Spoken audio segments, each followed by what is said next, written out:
Once again welcome back. سلام پاکستان ناظرین، آپ سب کو ایک بار پھر سے پروگرام میں خوش آمدید کہتے ہیں.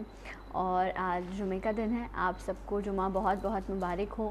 اور اسی دعا کے ساتھ اپنی اس نشست کا آغاز کروں گی کہ رب ہمیں توفیق دے کہ ہم ایسے لفظوں کا استعمال کر سکیں، ایسا ذکر کر سکیں کہ ہماری یہ محفل جو ہے وہ عبادت کی شکل اختیار کر جائے اور ہمارے دلوں کو پر نور کر سکے اور ہمارے ایمان کو تازہ کر سکے. یہی امید کر کے اور یہی خواہش کر کے میں ہر فرائیڈے کو اپنے اس پروگرام کو سجاتی ہوں، اور اللہ کرے کہ اللہ ہماری اس ایفرٹ کو اپنی بارگاہ میں قبول فرمائے. آمین. ناظرین، ہمیشہ بچپن سے ہم نے کتابوں میں بھی پڑھا، اپنے بڑوں سے بھی سنا کہ لالچ بری بلا ہے.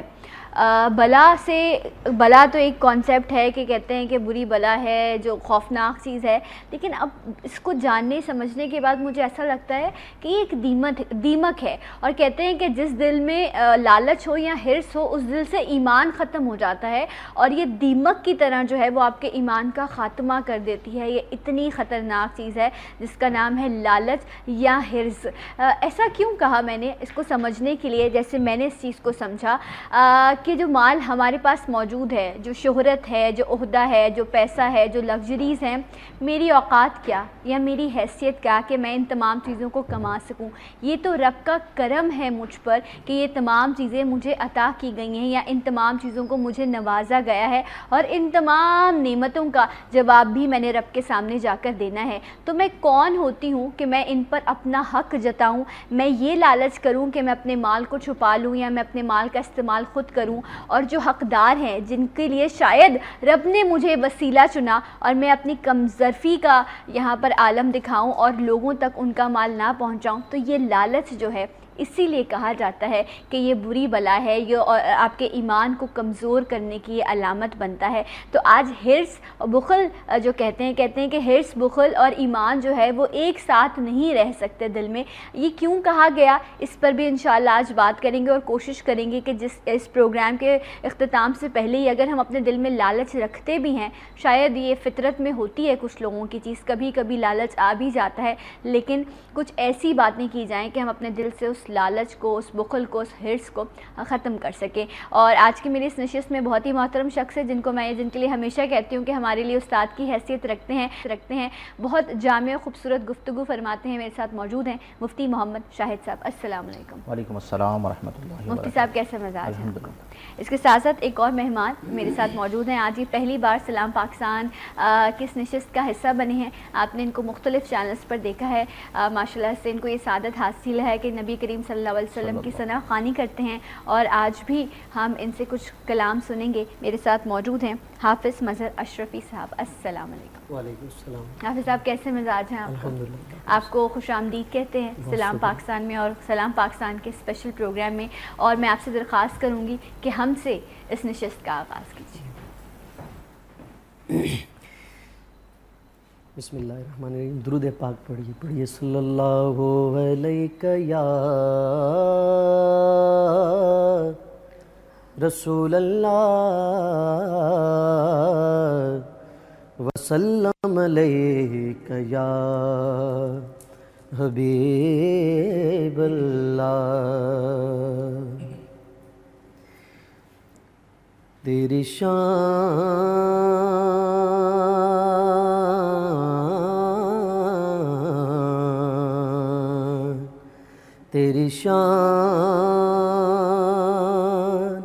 امان والو اللہ جل جلالہ، اللہ جل جلالہ. تیری شان امان والو اللہ جل جلالہ. تیرے نام میرے اللہ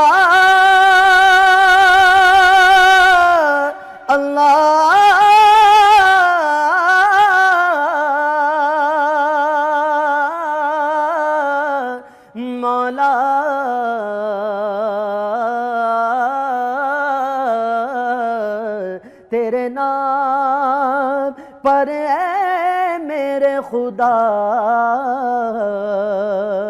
میرا دل فدا میری جان فدا میری روح کی ہے یہی غذا کہ تیرا نام لب پہ رہے صدا تیرا نام لب پہ رہے صدا اور ہو تیری رضا میری آرزو ہو تیری رضا میری آرزو اللہ جل جلالہ اللہ جل جلالہ اور جو حساب میرے اللہ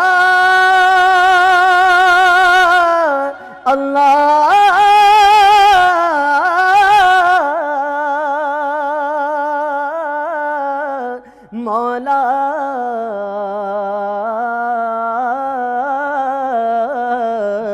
جو حساب روزے حساب ہو تو میرے دائیں ہاتھ کتاب ہو اور میرے لب پہ نعت جناب ہو نہ سوال ہو نہ جواب ہو میرے لب پہ نعت جناب ہو نہ سوال ہو نہ جواب ہو نہ سوال ہو نہ جواب ہو میں رہوں حضور کے روبرو میں رہوں حضور کے روبرو اللہ جل جلالہ اللہ جل جلالہ سبحان اللہ ماشاء اللہ، بہت خوبصورت حمد اور کیا آپ کا انداز ہے ماشاء اللہ، بہت اچھا لگا۔ یقیناً آپ لوگوں نے بھی جو لوگ اس محفل میں شامل ہیں، میں درخواست کروں گی کہ درود پاک کا ورد آپ اپنے لبوں پر جاری رکھیں۔ مفتی صاحب، اپنے ٹاپک کا آغاز کرنے سے پہلے مجھے بتائیں کہ جو سبحان اللہ، الحمدللہ، اللہ اکبر، یہ جو تسبیح ہے جو ہم ہر نماز کے بعد بھی کرتے ہیں اور کہتے ہیں جب بھی آپ نعت شریف سنیں، آپ ہم سنیں تو آپ سبحان اللہ کہیں، اس تسبیح کی کیا برکت ہے؟ سبحان اللہ کو ذرا بیان کر دیں، کیوں بار بار کہا جاتا ہے کہ اس کو آپ لب پر جاری رکھیں؟ دیکھیں، یہ تسبیح فاطمہ کہلاتی ہے، یعنی یہ وہ تسبیح ہے جو نبی کریم علیہ افضل الصلاۃ والتسلیم نے حضرت بی بی فاطمۃ الزہرا رضی اللہ تعالی عنہا کو تعلیم فرمائی تھی۔ اور اگر معنوی حوالے سے غور کیا جائے تو اس میں اتنی جامعیت اور اتنی معنویت ہے کہ یہ الفاظ سے بڑھ کر کسی اور لفظ میں یہ جامعیت اور معنویت نہیں ہو سکتی۔ اس کی وجہ یہ ہے کہ سبحان کا لفظی معنی ہوتا ہے پاکی۔ جب اللہ کی طرف نسبت کرتے ہیں تو لفظی ترجمہ یہ ہوتا ہے سبحان اللہ، اللہ کی پاکی۔ تو جب ہم سبحان اللہ کہتے ہیں تو ہم ایک پیغام دے رہے ہوتے ہیں تمام مذاہب والوں کو کہ ہمارا رب وہ ہے جو ہر عیب سے پاک ہے۔ سبحان اللہ۔ اسی طرح جب ہم الحمدللہ کہتے ہیں تو حمد کا لفظی معنی ہوتا ہے تعریف، اور الحمد پر جو الف لام ہے یہ جنس کا ہے، یعنی تمام تعریفیں کس کے لیے ہیں؟ للہ، اللہ کے لیے۔ تو ہم یوں کہہ رہے ہوتے ہیں کہ الحمدللہ ہمارا رب وہ ہے، ہم پیغام دے رہے ہوتے ہیں جس میں تمام خوبیاں پائی جاتی ہیں اور جو تمام تعریف کا حقیقتاً مستحق ہے۔ اور پھر جب بلندی کی بات آتی ہے تو مختلف لوگ بات کرتے ہیں جی میں بڑا، تو ہم انہیں پیغام دیتے ہیں کوئی نہیں بڑا، اللہ اکبر، جو سب سے بڑا ہے وہ ہمارا رب ہے، جس کی بارگاہ میں ہم اپنی جبین نیاز کو رکھتے ہیں اور سجدہ کرتے ہیں. تو لفظی اعتبار سے بھی اس میں بڑی معنویت پائی جاتی ہے. ہر نماز کے بعد یہ جو 3 ہیں جو تسبیحیں ہیں یہ کی جاتی ہیں 33 ٹائمز. جی ہاں، 33 مرتبہ سبحان اللہ، 33 مرتبہ الحمدللہ اور 34 مرتبہ اللہ اکبر. اور یہ تھکن کو دور کرنے کے لیے بہترین نسخہ ہے اور مجرب ہے. ہاں میں اپنی، کیونکہ میں تو آپ کی وہ اسٹوڈنٹ ہوں، پوچھنا چاہیے اللہ اکبر 34 ٹائمز کیوں ہے؟ بس نبی کریم صلی اللہ علیہ وسلم نے بیان فرمایا، اور چونکہ نبی کریم صلی اللہ علیہ وسلم کا بیان کرنا حکمت سے خالی نہیں ہوتا، تو یقیناً عدد کے اعتبار سے اس میں کوئی نہ کوئی برکت ہوگی کہ پہلے طاق عدد، پھر طاق عدد اور پھر جفت عدد. اور 2 بار طاق عدد اسی لیے رکھا گیا ہے کہ نبی کریم علیہ افضل الصلاۃ والتسلیم فرماتے ہیں کہ احب اللہ الی اللہ تعالی الوتر، کہ اللہ تعالیٰ کو اعداد میں جو سب سے زیادہ پسندیدہ عدد ہے وہ وتر یعنی طاق عدد ہے. اس لیے آپ دیکھیں کہ وتر کی جو نماز پڑھی جاتی ہے اسے بھی وتر اسی لیے کہا جاتا ہے کہ 3 ہے، طاق کی تعداد میں ہے. تو یہ ایک مجرب ہے. جو لوگ کام کرتے کرتے تھک جاتے ہیں، نماز پڑھیں اور اس کے بعد تسبیح فاطمہ پڑھیں، ان کی تمام تھکن دور ہو جائے گی. اور یہ بالکل بہترین مجرب عمل ہے اور ہمیں کرنا چاہیے. اور نبی کریم صلی اللہ علیہ وسلم نے جو بی بی فاطمہ الزہرا رضی اللہ تعالی عنہا کو یہ عمل دیا تھا، وہ اسی لیے دیا تھا کہ انہوں نے عرض کی یا رسول اللہ تھکن بہت ہو جاتی ہے، گھر کا کام بہت زیادہ ہے، تو غلام آئے ہیں تو کوئی غلام مجھے بھی دے دیں. تو نبی کریم نے غلام نہیں بلکہ انہیں تسبیح فاطمہ دی. اس کی وجہ سے قیامت تک کے ایمان والوں کو انشاءاللہ فائدہ ہو رہا ہے اور ہوگا. اچھا مفتی صاحب، ایک اور سوال اسی تسبیح کے حوالے سے. ہمارے یہاں سوری اور تھینک یو بڑا عام ہو گیا نا، انگریز چلے گئے ہمارے پاس، سوری بھی چھوڑ گئے، تھینک یو بھی چھوڑ گئے. کیا یہ کتنا مناسب جملہ ہے کہ ہم اپنی زبانوں پر یہ جاری کریں کہ کوئی ہمیں پانی دیتا ہے یا کوئی ہمارے لیے کچھ کرتا ہے تو ہم تھینک یو کی جگہ اس کو جزاک اللہ کہیں؟ اور جو یہ لوگ یہ کرتے ہیں وہ سن کر آپ کے کانوں کو بھی بڑا بھلا بھلا لگتا ہے اور آپ کو لگتا ہے کہ یہ چیزیں بڑی آپ کے دل سے قریب ہیں. تو کچھ اس تسبیح کے بارے میں بھی بیان. دیکھیں اس کے لیے جزاک اللہ جو ہے یہ ایک دعا ہے. ٹھیک ہے. جزا کا معنی ہوتا ہے اجر دینا، جزا دینا. ٹھیک ہے. تو جب ہمیں کوئی فار ایگزامپل پانی پلاتا ہے تو ہم کہتے ہیں جزاک اللہ، اللہ تعالیٰ آپ کو اس کی جزا عطا فرمائے. کوئی کھانا کھلاتا ہے تو ہم اس کے لیے دعا کر دیتے ہیں جزاک اللہ، اللہ تعالیٰ آپ کو اس کی جزا عطا فرمائے. تو ہم ترغیب تو دیتے رہتے ہیں کہ ہمیں چاہیے کہ بینگ اے مسلم ہم وہی الفاظ استعمال کریں جو نبی کریم صلی اللہ علیہ وسلم نے ہمیں عطا فرمائے ہیں. لیکن اس کے ساتھ یوں بھی ہمیں سمجھنا چاہیے کہ ہم دنیا میں ایک ایک لمحے کو اس لیے قیمتی جانیں کہ اس لمحے میں کی جانے والی عبادت اور اس لمحے میں پڑھے جانے والے اعمال قیامت کے دن ہمارے لیے ذریعہ نجات ہیں.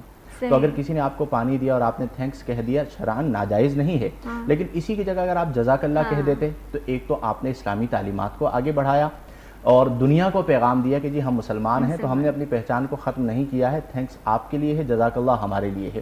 اور پھر یہ سوچ بھی ہوتی کہ جب ہم قیامت کے دن جائیں گے تو جزاک اللہ کہنے پر بھی اللہ ہمیں ثواب عطا فرمائے گا. تو ہر وہ عمل جس میں بندے کا ذہن یہ ہو جاتا ہے کہ جی مجھے قیامت کے دن اللہ نے اس کا اجر دینا ہے، تو پھر اس کی جو کلفت اور تکلیف ہے وہ یا تو ختم ہو جاتی ہے یا کم ہو جاتی ہے اور بندہ اس کی طرف مائل ہو جاتا ہے. اچھا، یہ چھوٹی چھوٹی سی تبدیلیاں ہیں جو ظاہری طور پر شاید کوئی بہت بڑی تبدیلی آپ کے اندر نہ رونما کر سکے، لیکن آہستہ آہستہ یہ آپ کے اپنے اندر ایک جو ہے وہ کہتے ہیں نا آپ کی اپنی کلینزنگ ہو رہی ہوتی ہے. ابھی ہم ڈی ٹاکسیفیکیشن کی بات کر رہے تھے، اب رمضان آنے والا ہے، جس طرح کہتے ہیں نا نماز ہے، روزہ ہے، یہ رکن تو آپ کے اپنے انڈیویجول کے لیے ہوتے ہیں، لیکن پھر زکوٰۃ کی بات آتی ہے کہ آپ نے اپنے مال کو ڈی ٹاکسیفائی کرنا ہے، صاف کرنا ہے اور آپ نے اس میں سے لوگوں کا حصہ نکالنا ہے. لیکن اگر آپ کے دل میں حرص ہوگا، لالچ ہوگا، تب آپ اس رکن کو کیسے پورا کر سکیں گے؟ تو مفتی صاحب یہ حرص و بخل جو ہے ذرا کچھ سمجھا دیجیے، کتنی خوفناک چیزیں یہ جو 2 لفظ بلاؤں جیسے ہیں. جی بالکل، اور بلاؤں سے زیادہ خطرناک ہے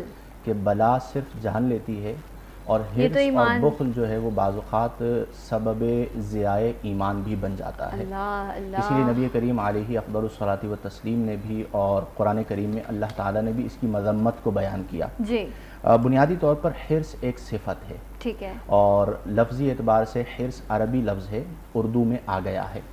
اور فارسی میں اس کے لیے آرزو کا لفظ استعمال ہوتا ہے. کس کے لیے؟ آرزو، آرزو کرنا. مثال کے طور پر کوئی کھانے کی آرزو کرتا ہے تو اسے کھانے کا حریص کہا جائے گا.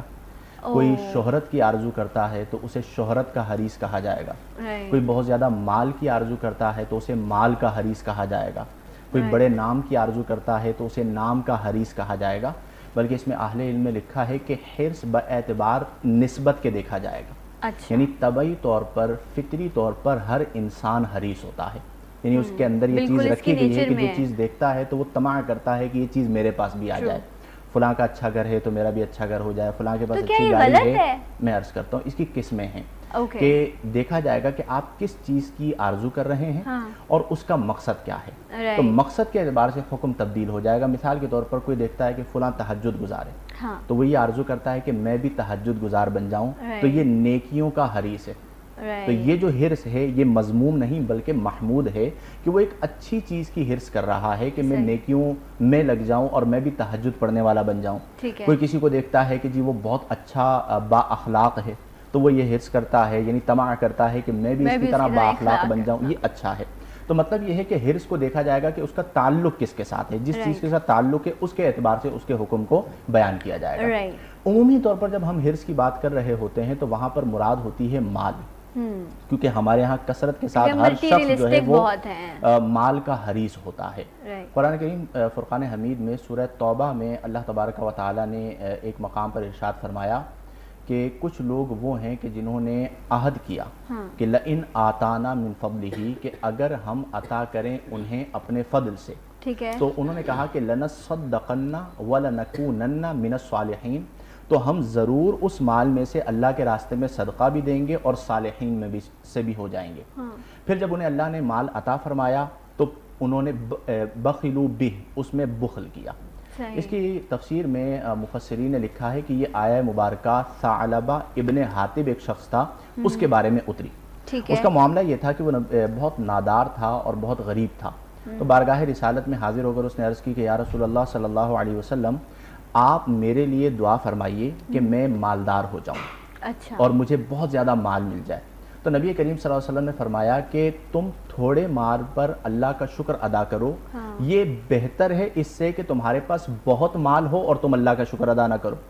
لیکن اس نے پھر بھی ضد کی کہ آپ دعا کر دیجئے میرے پاس زیادہ مال آ جائے۔ نبی کریم صلی اللہ علیہ وسلم شفیق ہیں، آپ نے دعا کے لیے ہاتھ اٹھائے کہ مولا اسے کثرت مال عطا فرما۔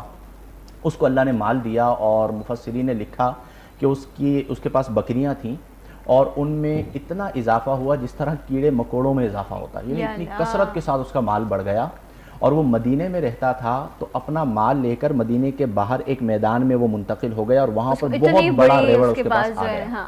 اب جب تک وہ مدینے میں تھا تو بعد جماعت نماز نبی کریم صلی اللہ علیہ وسلم کے ساتھ پڑھتا تھا اور نماز جمعۃ المبارک بھی نبی کریم صلی اللہ علیہ وسلم کے ساتھ پڑھتا تھا۔ اب جب وہ مدینے سے باہر منتقل ہوا تو اس نے باجماعت نماز چھوڑ دی اور صرف جمعہ پڑھنے آتا تھا۔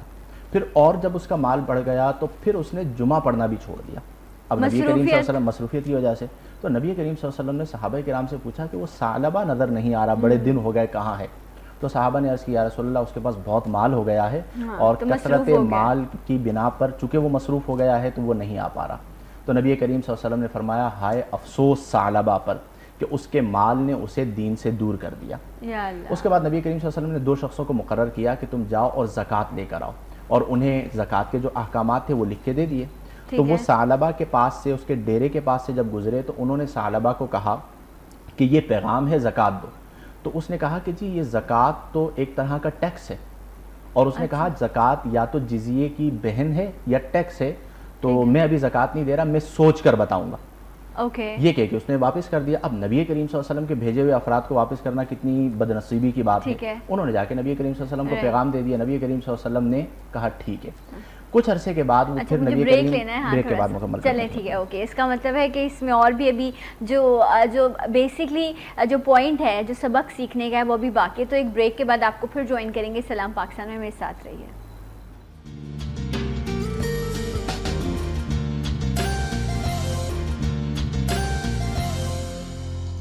ایک بار پھر سے ناظرین آپ سب کو پروگرام میں خوش آمدید کہتے ہیں۔ مفتی محمد شاہد صاحب ہمارے ساتھ موجود ہیں اور ہمارے ساتھ آج کے مہمان ہیں حافظ مظہر اشرفی صاحب، اور ان سے ہم کلام بھی سنیں گے۔ اور آج ہم بات یہ کریں کہ حرص و بخل، یہ جو لالچ انسان کے دل میں پیدا ہو جاتا ہے، یہ کتنا بڑا انسان کا دشمن ہے۔ ہمیں لگتا ہے کہ یہ مال ہمارا دوست ہے یا یہ ہمارا ساتھ دے گا، لیکن یہ ہمارے گلے کا پھندا کیسے بن جاتا ہے یہ ہم سمجھ ہی نہیں پاتے اس دنیا میں۔ تو آج کچھ مفتی صاحب ہماری رہنمائی کر رہے رہے ہیں مجھ جیسے لوگوں کی, آپ جیسے لوگوں کی, تو اللہ کرے کہ رب ہمیں توفیق دے کہ ہم بہتری کی طرف آ سکیں. توفیق بھی مانگنی چاہیے, توفیق مانگنے سے توفیق ملتی ہے. تو مفتی صاحب وہ جو ابھی آپ بتا رہے تھے کہ انہوں نے کہا کہ یہ جو ہے یہ ٹیکس ہے. جی ہاں, پھر وہ انہوں نے چونکہ زکوٰۃ نہیں دی اور کچھ عرصے کے بعد جب انہیں خیال آ گیا کہ جن کی دعا سے مجھے مال ملا ہے تو مجھے دینا چاہیے, تو وہ پھر اپنا مال زکوٰۃ لے کر بارگاہ رسالت میں آئے. تو نبی کریم صلی اللہ علیہ وسلم نے فرمایا کہ اب مجھے اللہ نے منع فرما دیا ہے کہ میں تم سے زکوٰۃ نہ لوں, کیونکہ جب تم سے مانگا گیا تو تم نے منع کر دیا. تو نبی کریم صلی اللہ علیہ وسلم نے پہنچ گیا. جی ہاں بالکل, اللہ کی بارگاہ میں چونکہ وحی کا نزول ہو رہا ہے رسول اللہ صلی اللہ علیہ وسلم پر, تو رسول اللہ نے اسے مال سمیت واپس کر دیا, کیونکہ دین مال کا محتاج نہیں ہوتا. اچھا, پھر وہ چلا گیا, روتا رہا کچھ عرصے تک, حتیٰ کہ نبی کریم کا وصال ہو گیا. پھر وصال ظاہری کے بعد وہ مال زکوٰۃ لے کر حضرت صدیق اکبر رضی اللہ عنہ کے پاس آیا کہ آپ زکوٰۃ لے لیں. تو آپ نے کہا کہ جس کی زکوٰۃ کو آقا نے قبول نہیں کیا غلام کیسے قبول کر سکتا ہے, آپ نے بھی لوٹا دیا. پھر اس کے بعد وہ حضرت عمر فاروق اعظم رضی اللہ عنہ کے زمانے میں پھر مال زکوٰۃ لے کر آیا کہ آپ لے لیجئے. آپ نے کہا جس کے مال کو اللہ نے, اللہ کے رسول نے اور ان کے خلیفہ اول نے قبول نہیں کیا تو میں کیسے قبول کر سکتا ہوں, لوٹا دیا. پھر وہ روتا رہا حتیٰ کہ حضرت عثمان غنی رضی اللہ عنہ کے دور میں اس کا انتقال ہوا. تو یہ ایک ہمارے لیے, اور اسی کے لیے یہ آیہ مبارکہ جو سورہ توبہ کی آیات میں نے پڑھی ہیں اسی کے لیے اتری کہ بخلوا بہ, کہ جب اللہ نے مال دے دیا تو پھر انہوں نے مال میں بخل کرنا شروع کر دیا. تو اس لیے بہت زیادہ مال کی طمع بھی نہیں ہونی چاہیے, کیونکہ مال کی طمع ایک ایسی چیز ہے کہ جو انسان کو پھر ہر حد تک لے جاتی ہے, اور جس کے دل میں مال کی طمع آ جاتی ہے تو پھر وہ حصول مال کے لیے اپنی عزت نفس کو بھی ختم کر دیتا ہے, اور پھر اس حد تک چلا جاتا ہے یعنی مال حرام کی طرف بھی چلا جاتا ہے. بہت سارے لوگ ہیں جو کثرت مال کے طالب ہوتے ہیں اور پھر وہ حرام کمائی کی طرف چلے جاتے ہیں. تو اسے نبی کریم صلی اللہ علیہ وسلم نے بنیاد قرار دیا ہے برائی کی. ایک حدیث مبارکہ ہے, نبی کریم صلی اللہ علیہ وسلم فرماتے ہیں کہ قلب الشیخ شاب علی حب اثنتین. آپ نے فرمایا کہ بوڑھے شخص کا دل جوان ہوتا رہتا ہے علی حب اثنتین, دو چیزوں کی محبت میں. وہ دو چیزیں کون سی ہیں؟ فرمایا طول الحیاتی و حب المالی. پہلی چیز لمبی زندگی, بوڑھا ہوتا چلا جا رہا ہوتا ہے لیکن طلب بڑھتی چلی جا رہی ہوتی ہے کہ میں کچھ سال اور زندگی گزار لوں, مجھے لمبی زندگی مل جائے, میں 60 سال کی عمر میں انتقال نہ کروں, 70 سال کی عمر میں انتقال کروں, 80 سال کی عمر میں انتقال کروں. ایک یہ چیز, اور دوسرا فرمایا حب المال, مال کی محبت. تو ہم سب کو چاہیے, یعنی مجھے چاہیے, ہمارے سننے والوں کو چاہیے کہ ہم بار بار, ہمارے صوفیہ کا طریقہ تھا کہ ہر رات کو محاسبہ کرتے تھے کہ کہیں ہمارے دل میں حرص تو پیدا نہیں ہو گیا, کیونکہ شیطان جس کو بہکاتا ہے اس کے درجے کے مطابق بہکاتا ہے. کسی کے پاس بہت زیادہ ارادت مند جمع ہو گئے تو پھر اس میں مزید حرص بڑھتی ہے کہ میرے مریدین اور میرے معتقدین اور بڑھ جائیں. کسی کا بڑا نام ہو گیا تو اس میں حرص اور بڑھتی ہے کہ میرا اور بڑا نام ہو جائے, اور پھر یہی طمع بالآخر اسے برباد کرا دیتی ہے. ایسے ہی جب بھی اپنے موت کے حوالے سے بات کی نا, کچھ ایک دو سوال ہیں میں مفتی صاحب کے سامنے رکھنا چاہوں گی, لیکن اس سے پہلے میں شفیع صاحب آپ سے درخواست کروں گی کہ کلام پیش کیجیے. ہم گناہگاروں پہ رحمت کا دوشالہ دے دے, ہم گناہگاروں پہ رحمت کا دوشالہ دے دے. ہم گناہگاروں پہ رحمت کا دوشالہ دے دے.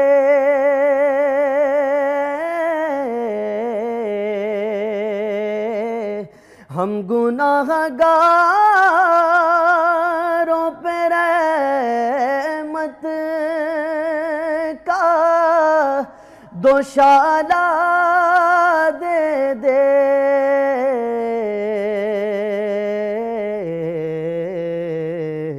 اس کڑے وقت میں لج پال سنبھالا دے دے. اس کڑے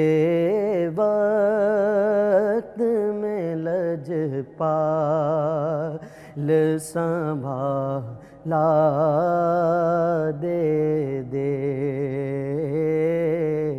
اس کڑے وقت میں لجپال سنبھالا دے دے، اور کیسے جائیں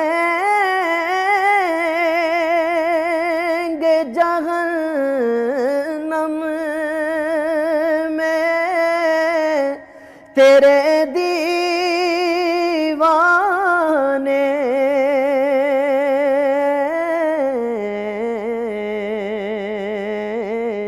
کیسے جائیں گے جہنم میں تیرے دیوانے،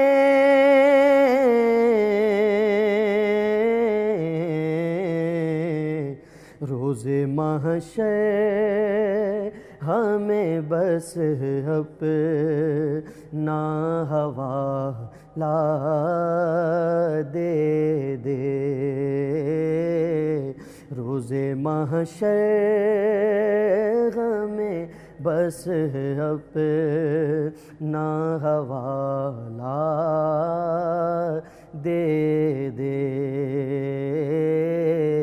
اس کڑے وقت میں لجپال سنبھالا دے دے۔ سبحان اللہ، سبحان اللہ۔ اور جو کلام، ہر کلام آپ کے دل کو چھوتا ہے، آپ کے ایمان کو تازہ کرتا ہے، بس یہی دعا کیا کریں کہ یا اللہ کسی لمحے کی برکت سے، کسی آمین کے صدقے میں یا اللہ ہمارے گناہوں کو معاف کر دینا۔ ہم تو جانتے ہی نہیں کہ ہم کس زندگی کی ڈگر میں چل رہے ہیں، اور نہ ہمیں کچھ چیزیں ہمیں پتہ ہی نہیں ہے، ان کا احساس ہی نہیں ہے، اور اپنی زندگی میں ان چیزوں کو کرتے رہتے ہیں۔ اور انہی میں سے ایک چیز ہے لالچ، جو انسانی فطرت کا حصہ ہے۔ ہم اس سے انکار بھی نہیں کر سکتے مفتی صاحب کہ لالچ نہیں آتا، لیکن جس طرح بڑے سمجھاتے ہیں کہ آپ سامنے والے کی کسی کامیابی کو دیکھ کر یا اس کے مال کو دیکھ کر، یا آپ کے گھر کی تربیت ہوتی ہے کہ آپ کو کہا جاتا ہے کہ آپ اس کو دیکھ کر سامنے والے سے جلو نہیں، بلکہ آپ یہ کہو کہ ماشاءاللہ کہو اس کی کامیابی کو یا اس کے مال کو دیکھ کر آپ بولو یا اللہ مجھے بھی ایسا بنا دے، یا مجھے بھی یہ چیز نصیب کرو، کیونکہ آپ دنیا میں رہتے ہیں، آپ کی دنیا بھی خواہشات بھی ہوتی ہیں۔ تو کیا یہ مناسب چیز ہے کہ سامنے والے کو دیکھ کے آپ بنسبت اس کے کہ جالس ہو، آپ اس سے خوش ہو، اور آپ اپنے رب سے دعا مانگو کہ اللہ مجھے بھی ایسا کر دے؟ کیا یہ بھی غلط بات ہے؟ دیکھیں، حرص سے بچنا ہاں، اور حرص کی مذمت، اس کا تعلق تربیت کے ساتھ ہے۔ True, very true. ماضی میں ہمیں یاد ہے ہمارے گھر والوں کی طرف سے، والدین کی طرف سے بڑی اسٹرانگ تربیت ہوتی تھی۔ بالکل، میری اماں نے مجھے کبھی خود بھی بات اولاد جو ہے وہ اپنا موازنہ اور اپنا مقابلہ کسی اور کے ساتھ نہیں کرتی تھی۔ وہ کہتے تھے یہ اس کا نصیب ہے، اسے مل گیا، جو میرا نصیب ہے وہ مجھے مل کے رہے گا۔ ان نصیب یصیب، کے نصیب بہر صورت پہنچتا ہے۔ تو سب سے پہلے تو ہمیں یہ پیش نظر رکھنا چاہیے کہ جو اللہ نے ہمیں دیا ہے ہمیں اس پر راضی رہنا چاہیے، جو دوسرے کو دیا ہے اس کے لیے برکت کی دعا کرنی چاہیے۔ اب ہمارے ہاں چونکہ جو نظام چلانے والے ہیں یا جو مربی ہیں ان کے اپنے سسٹم میں خرابی ہے، تو جو ان سے سیکھنے والے ہیں، یعنی طلباء ہیں وہ اپنے استاد سے سیکھیں گے، مرید ہیں وہ اپنے پیر سے سیکھیں گے، مقتدی ہیں وہ اپنے امام سے سیکھیں گے، جو بھی پیشوا ہیں۔ اب جب وہ اپنے بڑوں کو دیکھتے ہیں، یعنی سیاست دانوں کو دیکھتے ہیں تو وہ سب سے بڑے حریص، بعض پیروں کو دیکھتے ہیں وہ شہرت اور مال کے حوالے سے سب سے بڑے حریص، بعض ائمہ کو دیکھتے ہیں وہ سب سے بڑے حریص۔ تو جہاں پر مربی ہی فساد میں مبتلا ہو جائیں گے تو جن کی تربیت کرنی ہے وہاں پر بہتری کیسے آئے گی؟ تو سب سے پہلے تو وہ کہا گیا نا کہ نگاہ فقر میں شان قلندری کیا ہے، خراج کی جو گدا ہو وہ سروری کیا ہے، وہ قیصری کیا ہے۔ تو فقر کی نگاہ میں قلندری کچھ نہیں ہوتی، فقیر فقیر ہوتا ہے، وہ جہاں پر بیٹھتا ہے وہی اس کا تخت ہوتا ہے۔ تو سب سے پہلے تو اپنے آپ کو اللہ کی بارگاہ میں، اور جو اللہ کا سچا بندہ ہوتا ہے وہ بڑی سی بڑی کوٹھی کو دیکھ کر متاثر نہیں ہوتا، وہ اپنی کٹیا میں خوش ہوتا ہے، وہ اپنی جھونپڑی میں خوش ہوتا ہے، اور رب کے حضور جبین نیاز کو رکھے رکھتا ہے۔ آپ دیکھیں نا سڑکوں پر سوئے ہوئے لوگوں کو، اگر آپ کراچی شہر کی بات کر لیں، کسی اور شہر کی کیا بات کرنی ہے، آپ رات کو جب باہر نکلتے ہیں تو فٹ پاتھ پہ لوگ گہری نیند سو رہے ہوتے ہیں، مطلب ہارن بج رہے ہیں، ان کو کچھ نہیں پتا، اور وہ لوگ جن کو جو ایئر کنڈیشن میں اور اپنے اچھے اچھے بستروں پر وہ رہتے ہیں، ریشم کے ان کے جو ہے وہ بستر ہیں، لیکن وہ رات کو سونے کے لیے نیند کی ادویات لے رہے ہوتے ہیں، اس کے باوجود وہ ڈپریشن کے مریض ہوتے ہیں اور ان کو نیند نہیں آتی۔ تو یہ کیا ہے؟ یہ اصل میں یہی تو آزمائش ہے اور یہی تو امتحان ہے کہ ہم نے کیا کیا اور ہم کتنے سکون میں۔ قلبی سکون انسان کو اس کی حیثیت کا اندازہ نہیں بتاتا۔ دیکھیے جو قلبی سکون ہے وہی اہم ہے، اور اسی کے لیے اللہ نے فرمایا کہ الا، خبردار توجہ سے سن لو، بذکر اللہ، اللہ کے ذکر کے ساتھ تطمئن، مطمئن ہو جاتے ہیں القلوب، دل۔ تو اطمینان قلبی جو حاصل ہوتا ہے وہ ذکر اللہ سے ہوتا ہے، اور ہمارا حال یہ ہے کہ ہم مہینوں گزر جاتے ہیں ایک کونے میں 2 منٹ کے لیے بیٹھ کر اللہ کا ذکر نہیں کرتے۔ اکثر لوگ جو پریشان ہوتے ہیں، میں اکثر عرض کرتا رہتا ہوں کہ آپ رات عشاء کے بعد اپنے گھر کے کونے میں جائے نماز بچھائیے اور آنکھیں بند کر کے 5 منٹ اللہ کا ذکر کیجئے، اللہ اللہ اللہ آپ کرتے رہیے، اس کے بعد مجھے بتائیے کہ آپ کی کیا کیفیت ہے۔ جس چیز کے بارے میں ہمیں قطعی یقین ہے، قرآن میں فرمایا گیا، وہ ہم نہیں کر رہے۔ تو اطمینان اور سکون کا تعلق ہماری باطنی کیفیت کے ساتھ ہے کہ آپ باطنی طور پر کیسے ہیں۔ مفتی صاحب یہ جو آپ ابھی ذکر کریں نا اللہ کا ورد جو ہے، یہ میں نے کچھ محافل میں بھی دیکھا کہ لوگ جو ہے وہاں پر کافی سارے لوگ جمع ہو کر صرف اللہ کا ورد کر رہے ہوتے ہیں، اور یہ ایک تھیراپی ہے جو آپ کو ڈپریشن سے نکالتی ہے، جو آپ کو قلبی سکون دیتی ہے۔ اب یہ جو ہم دوسروں کی ریسرچ اور چیزیں ڈھونڈ رہے ہوتے ہیں نا، ہمارے پاس ماشاءاللہ سے اپنی اتنی ساری چیزیں ہیں کہ اگر ہم انہی کو فالو کرنا شروع کریں، یہ ایک اللہ اکبر، یہ جو اللہ جو ہے اسی کو آپ بار بار جب زبان سے جاری کرتے ہیں، اپنی آنکھیں بند کر کے آپ لائٹس آف کر دیں، تو صاحب آپ نے جو کہا یہ تھیراپی کا کام کرتے ہیں۔ دیکھیں میں آپ کو بہت اہم بات عرض کروں جو سننے والوں کو بھی فائدہ دے گی، کہ ذکر اللہ کی ایک برکت ہوتی ہے۔ بے شک۔ اب جو ذکر کرنے والا ہے اسے تو برکت ملتی ہے، وہ جس جگہ پر بیٹھ کر ذکر کرتا ہے وہ بھی متبرک ہو جاتی ہے، ماشاءاللہ۔ اور جو شخص آ کے اس ذکر کرنے والے سے ملتا ہے اسے بھی ایک طرح کا اطمینان اور سکون ملتا ہے۔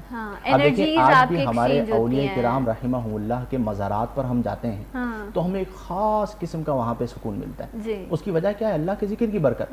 آج جب ہم مقدس مقامات کی زیارات کے لیے جاتے ہیں، مدینہ المنورہ، جن غاروں میں نبی کریم صلی اللہ علیہ وسلم نے اپنا وقت گزارا، آپ اس غار میں پہنچتے ہی آپ کی کیفیت بدل جاتی ہے، لوگ رونا، میں نے اپنی آنکھوں سے نوجوانوں کو وہاں پر ہچکیاں لے کے روتے ہوئے دیکھا ہے، جو وہاں پر حاضری کے لیے آئے ہوئے تھے، ہم بھی گئے، وہاں پہ ملاقات ہوئی اور بس اس جگہ پر پہنچے رونا شروع ہو گیا، بالکل 18 سال 19 سال کی عمر، 22 سال کی عمر، اور رو رہے ہیں۔ وجہ کیا ہے؟ اس ذکر کی برکت 1400 سال گزرنے کے بعد آج بھی باقی ہے، اور جو جتنا اچھا ذکر کرنے والا ہوتا ہے، جتنی کثرت سے ذکر کرنے والا ہوتا ہے، آپ دیکھیں گے اس کی ذات میں آپ کو اتنا اطمینان نظر آئے گا، اتنا ٹھہراؤ نظر آئے گا، اتنا سکون نظر آئے گا۔ اس کی وجہ کیا ہے؟ کہ اس کے اندر اخلاص ہے، اس کا مقصد کچھ اور ہے ہی نہیں ہے، وہ صرف اللہ اللہ کر رہا ہے۔ جب اللہ اللہ کر رہا ہے تو اسے ہر چیز اس کی برکت سے مل جاتی ہے۔ اچھا یہاں نا مطلب یہ بھی بیان کیجیے گا، کچھ لوگ جو ہیں ان کی آنکھیں بہت جلدی بھر آتی ہیں، وہ بہت جلدی، خشیت الہی بہت ضروری ہے، اس سے بڑھ کر کوئی چیز ہی نہیں ہے اس دنیا میں، شاید اسی کی برکت سے آپ کی بخشش ہو جائے۔ تو لوگ کہتے ہیں تو کمزور انسان ہے جو ہر چھوٹی سی بات پر آنسو بہانے لگ جاتا ہے۔ اب رب کا ذکر ہو، آپ کلام سنتے ہیں، آپ کی آنکھیں نم ہو جاتی ہیں، لوگ کہتے ہوں گے کہ پتہ نہیں گلیسرین لگا کے بیٹھتے ہیں، کیا کرتے تمام چیزیں، ایسی باتیں کہی گئی، اس لیے میں یہاں ذکر کر رہی ہوں۔ تو اس پہ بھی تھوڑا سا بیان کیجیے گا کہ آنکھوں کا نم ہو جانا یا انسان کا رو لینا، یہ دل کی پاکی ہوتی ہے یا یہ کمزوری ہوتی ہے انسان کی؟ یہ تو جو رو رہا ہے اس کی کیفیت جانتی ہے، وہ اپنی کیفیت جانتا ہے، یعنی اس کا اور اس کے رب کا احساس ہوتا ہے آپ کو اپنی غلطیوں کا۔ کوئی دکھانے کے لیے رو رہا ہے، کوئی حقیقتاً رو رہا ہے، مجھے تو نہیں پتا نا اس کے دل کی کیا کیفیت ہے۔ وہ کیمرے کے سامنے رو رہا ہے، بند کمرے میں روتا ہے، وہ جانتا ہے، اس کا رب جانتا ہے۔ اگر وہ دکھانے کے لیے بھی رو رہا ہے تب بھی ہمیں شرعاً یہ اختیار حاصل نہیں ہے کہ ہم اس پر اعتراض کریں۔ دوسرا یہ کہ لوگ کیا کہتے ہیں اسے تو چھوڑ دیں، کیونکہ لوگ تو کسی حال میں راضی نہیں ہوتے، یعنی لوگوں کو تو بہر صورت کسی نہ کسی جہت سے اعتراض کرنا ہے۔ آپ یہ دیکھ لیجئے کہ آپ فرائض و واجبات کی پابندی کرتے ہیں، صغائر و کبائر سے اجتناب کرتے ہیں، ٹھیک ہے، آپ کی خلوت اور جلوت یکساں ہیں، آپ کے معمولات اور آپ کے معاملات اچھے ہیں، دیٹس آل. ہاں اس کے بعد لوگوں کو چھوڑ، لوگوں نے تو اللہ کی ذات پر بھی اعتراض کیا، لوگوں نے کس نبی پر اعتراض نہیں، کس ولی پر اعتراض نہیں کیا. تو لوگوں کا کام یہی ہے، بلکہ جو اللہ والا ہوتا ہے اس میں ضبط ہوتا ہے، یعنی وہ پھر لوگوں کو جواب نہیں دیتا، وہ جتنا ضبط کرتا چلا جاتا ہے اس کے درجات اتنے بلند ہوتے چلے جاتے ہیں. تو ڈیفینیٹلی آپ ضبط ان ہونا کے لیول چاہیے. پر آ ہی نہیں سکتے، ان کے لیول پر آپ آئیں گے تو پھر آپ شاید اپنی وہ یہ کمزرفی کی علامت ہوتی ہے. اور مجھے لگتا ہے جو آنسو بہہ جائیں اور اس کے بعد جو آپ کو سکون دے دیں وہ آپ کو اور آپ کے رب کا رشتہ ہے، اس کو دوسروں کے سامنے ذکر کرنے کی ضرورت ہی نہیں ہے. آپ نے پھر اس کیفیت کو آپ نے ختم کر دیا. جب کیفیات کی بات ہو رہی ہے تو آپ کی موجودگی تو بڑی خاص ہے اس میں. پہلے تو آپ کیا ذکر کرنا چاہیں گے؟ یہ ہیر شب بخل، ہر چیز میں جالسی ہوتی ہے نا، اگر میں اس کو لنک کروں، اب ہماری فیلڈ ہے تو ہمارے میں بھی بڑا ہوتا ہے کہ یہ اینکر کیا کرا ہے، یہ چیز پازیٹیو رہنا چاہیے، تعریف بھی کرنی چاہیے. آپ لوگ بھی ماشاءاللہ مختلف محفلوں کا حصہ بنتے ہیں. کس طرح انسانی فطرت ہے نا، کس طرح بچاتے ہیں اپنے آپ کو کہ انسان اپنی مٹیریلسٹک لائف سے بچ سکے؟ کوشش کرتے ہیں کہ اصل میں بات یہ ہے کہ علماء کی صحبت رہتی ہے، بزرگوں کی صحبت رہتی ہے، بے شک کچھ نہ کچھ تعلیمات ملتی رہتی ہے، تو کوشش کرتے ہیں عمل کرنے کی کہ بچ سکیں. سکیں. ہاں، اور اللہ ہم سب کو اللہ بچائے. تعالیٰ آمین توفیق دے ہمیں. آمین آمین. آپ سے کلام کی درخواست ہے. صلی علی نبینا صلی علی محمد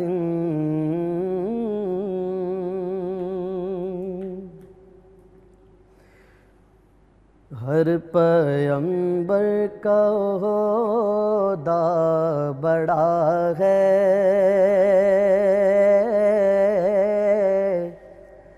لیکن آقا کا منصب جدا ہے.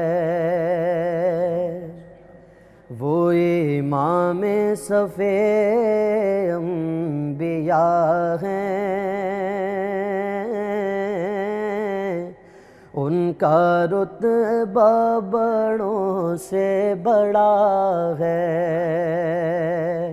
وہ امام صف انبیاء ہیں، ان کا رتبہ بڑوں سے بڑا ہے. کوئی لفظوں میں کیسے بتا دے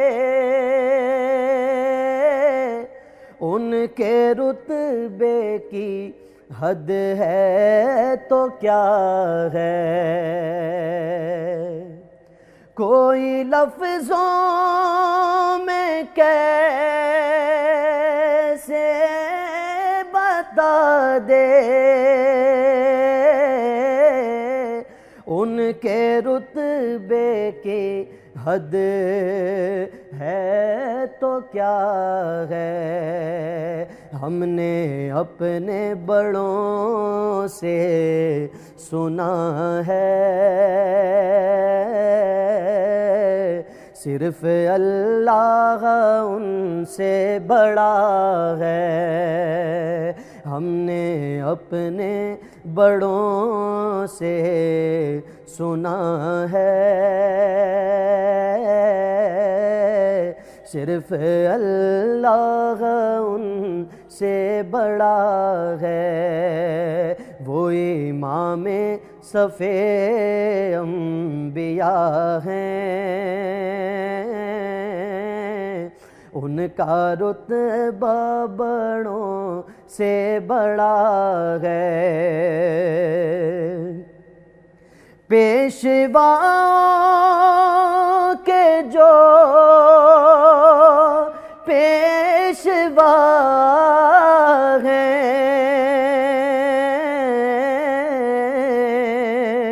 ایک لقب جن کا صدر الاولیاء ہے.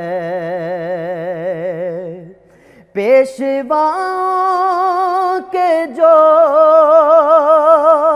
پیشوا لقب جن کا صدر العلا ہے، اور کیا ان کی عظمت بیاں ہو، ان کا مدحت سرا خود خدا ہے، اور کیا ان کی عظمت بیاں ہو، ان کا مدحت سرا خود خدا ہے، وہ امام صف انبیاء ہیں، ان کا رتبہ بڑوں سے بڑا ہے، نام جنت کا تم نے سنا ہے، میں نے اس کا نظارہ کیا ہے، میں یہاں سے تمہیں کیا بتا دوں، ان کے نگری کی گلیوں میں کیا ہے، میں یہاں سے تمہیں کیا بتا دوں، ان کے نگری کی گلیوں میں کیا ہے، وہ امام صف انبیاء ہیں، ان کا رتبہ بڑوں سے بڑا ہے۔ سبحان اللہ، سبحان اللہ، سبحان اللہ۔ حضرت عبداللہ بن عمر رضی اللہ تعالیٰ عنہ سے روایت ہے کہ رسول اللہ صلی اللہ علیہ وسلم نے فرمایا، بخل و حرص سے بچو، کیونکہ اس بخل و حرص نے تم سے پہلے لوگوں کو ہلاک کر دیا۔ مفتی صاحب، یہ جو ہے، میں صرف اس کو پڑھنے کا مقصد میرا یہ تھا کہ یہ اتنی عام سی چیز ہے جس کو ہم اتنا عام سمجھتے ہیں، اس میں جب قوموں کی ہلاکت کا ذکر آ جاتا ہے یا اس لیول کی چیز آ جاتی ہے، آپ نے تو یہ بھی کہہ دیا کہ ایمان کی کمزوری کا باعث بن جاتی ہیں یہ تمام چیزیں، تو کیونکہ ٹائم بھی ہمارے پاس اینڈ ہوگا، تو ابھی آپ نے تربیت کا ذکر کیا تھا، تو آپ کیسے لنک اپ کریں گے کہ ہم اپنے ایمان کو بھی بچا سکیں اور ایسا نہ ہو کہ پوری زندگی گزارنے کے بعد پتہ چلا اس ایک کمی کی وجہ سے بخشش کا سامان ہی نہ ہو سکے؟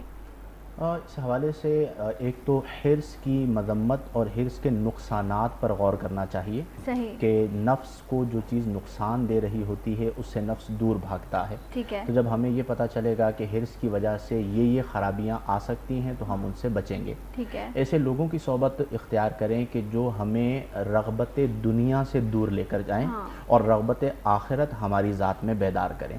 اور سب سے اہم چیز ہے اپنا محاسبہ کرنا، کہ خود اپنے دل پر بار بار غور کرتے رہیں کہ کہیں میرے دل میں دنیا کی محبت تو نہیں آ گئی۔ تو جب بار بار انشاءاللہ الجلیل غور کریں گے اور دعا کرتے رہیں گے تو اللہ تعالیٰ ہمیں نجات عطا فرمائے گا۔ اور ایک چھوٹی سی چیز جو سمجھنے کی ہے، جو اب میں بھی سیکھتی ہوں، سمجھتی ہوں، کہ کوئی بھی چیز جب آپ حاصل کرنے کی کوشش کرتے ہیں نا، تو پہلے آپ اپنے دل سے، جس طرح بار بار مفتی صاحب کہتے ہیں، اپنے دل سے فتویٰ لیں کہ کیا چیز جائز ہے اور کیا چیز نہیں ہے۔ آپ کا دل ضرور آپ کو بتاتا ہے، اور اس کے بعد آپ یہ سوچیں کہ اینڈ کیا ہے، میں نے جانا ہے تو میرے ان ہاتھوں میں کیا ہوگا، کچھ بھی نہیں ہوگا۔ جب آپ یہ سوچ لیتے ہیں نا، تو آپ کو ویسے ہی اطمینان آ جاتا ہے، اور اللہ مجھے اور آپ سب کو صبر دے کہ ہم ان تمام دنیاوی چیزوں سے بچ سکیں اور ایک اچھی اور بہتر زندگی گزار سکیں۔ مفتی صاحب، آپ کا بہت شکریہ ہماری تعلیم فرمانے کے لیے، آپ کا بہت شکریہ اشرفی صاحب، اور جاتے جاتے آپ سے درخواست ہے کہ ایک کلام پیش کیجیے، اور اسی کلام سے ہم اپنی اس نشست کو ختم کریں گے، اور آپ لوگوں سے دعاؤں کی التجا ہے کہ اپنی دعاؤں میں مجھے ضرور یاد رکھیے گا۔ نیکسٹ پروگرام میں ہوگی آپ سے ملاقات انشاءاللہ۔ جی، کرم مانگتا ہوں، عطا مانگتا ہوں، الہی میں تجھ سے دعا مانگتا ہوں، کرم مانگتا ہوں عطا مانگتا ہوں، الہی میں تجھ سے دعا مانگتا ہوں، عطا کر تو شان کریمی کا صدقہ، تو دے دے الہی کریمی کا صدقہ، نہ مانگوں گا تجھ سے تو مانگوں گا کیسے، تیرا ہوں میں تجھ سے دعا مانگتا ہوں، مولا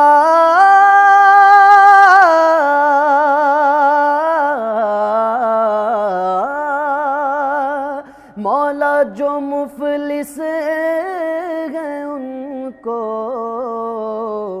تو دولت عطا کر۔